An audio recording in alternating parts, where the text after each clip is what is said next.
30-day pause. All right, and Christian, just lastly, I mean, while we have you, I just want to get an update on the brewing battle between the Associated Press and the Trump White House.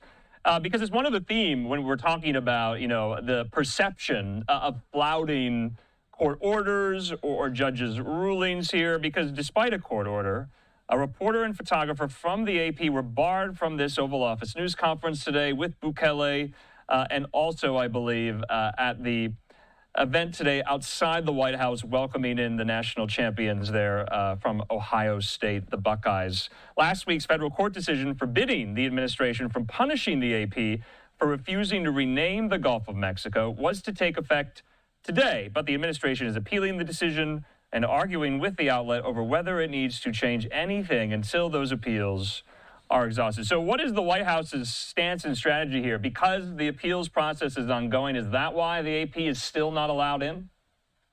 That's part of it, but another part of the reason that they gave the Associated Press, and I spoke to a number of their correspondents at the White House today about this development, because we were all curious, will the AP be allowed into the Oval Office? Will they be allowed into this event with the Ohio State football team? The White House is saying we have a rotation.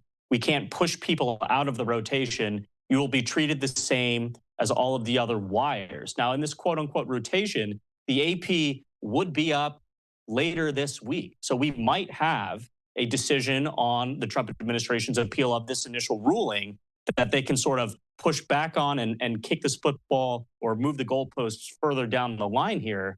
But it was a surprising decision, mostly, again, because of that judge's ruling that directly said the White House cannot treat the Associated Press, one of the oldest wires in the country, differently than any of the other wires that cover the White House on a daily basis. That means two things. One, they're either brought back into the rotation, or the Trump White House excludes all of these wire organizations from White House coverage.